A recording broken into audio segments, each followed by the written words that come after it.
મિત્રો અત્યારે આપણે જે જામફળ એક ડેમ સાઈડમાં જે ખેતર હતું ત્યાં છીએ. તો એમાં આપણે જે વાત છે વીડી સાઈડ ખેડૂતો શા માટે ઉપયોગ કરે છે કે જે ઘાસ થઈ જતું હોય એ ઘાસ માટે કેમિકલયુક્ત જે આવે છે વીડી સાઈડ નિંદામણ નાશક દવાઓ એનો વધારે પડતો ઉપયોગ કરીએ. શા માટે કરવો પડે છે એ આપણે જોઈએ કે જો આ ઘાસ કેટલું બધું છે, વચ્ચે રોટરી મારેલી છે ટ્રેક્ટરથી, ને તો ત્યાં પણ ઘાસ એટલું જ હતું, પણ આ ચાસની વચ્ચે આપ જોઈ શકીએ છીએ કે કેટલું બધું ઘાસ છે. અને આ આપણે મેન પાવરથી દૂર કરેલું છે. હવે આમાં અત્યારે આજે લગભગ આ બીજો દિવસ છે આ ઘાસ સફાઈ કરવાનો. તો જ્યારે મેન પાવરથી આપણે આ કામ કરવું પડે તો એ કોસ્ટલી હોય છે.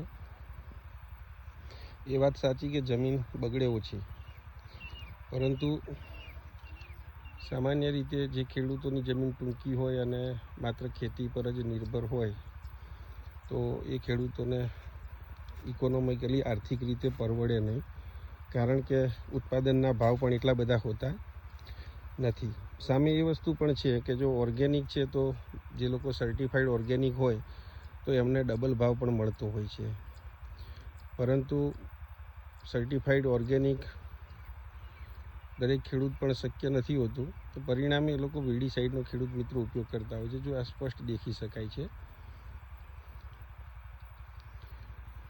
આપણે વીડી સાઈડનો ઉપયોગ હજી સુધી નથી કર્યો એક પણ ખેતરમાં, જેમ અગાઉ વાત કરી તેમ, પરંતુ એવું લાગે છે કે જો આપણું જે પ્રોડક્શન મળે અને ઓર્ગેનિક રીતે પછી જો પોષણક્ષમ ભાવ ના મળે તો ના છૂટકે પછી વીડી સાઈડનો પણ ઉપયોગ કરવો પડે, અને પરિણામે ખેડૂત મિત્રો કરતા હોય છે. તો જોઈએ ભગવાન આપણને એ વીડી સાઈડનો ઉપયોગ ન કરવો પડે એ પ્રકારનું થાય. પણ ઘાસ પણ બહુ ઉગી જતું હોય છે ખેતરમાં.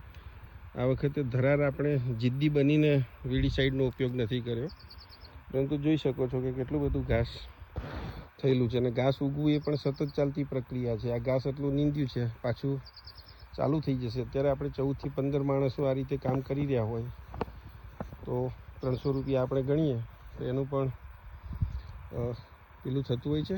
અગાઉ એક વિડીયો જો એમાં ફ્રૂટ ફ્લાય માટેનું બનાવ્યું તો અહીંયા પણ એક ટ્રેપ લગાવેલી છે, તો એમાં પણ જોઈ શકો છો સેમ ખેડૂત મિત્રો કેટલી બધી ફ્રૂટ આ 3-4 દિવસમાં જ આ ફ્રૂટ ફ્લાય પકડાયેલી છે. નાનો છોડ છે.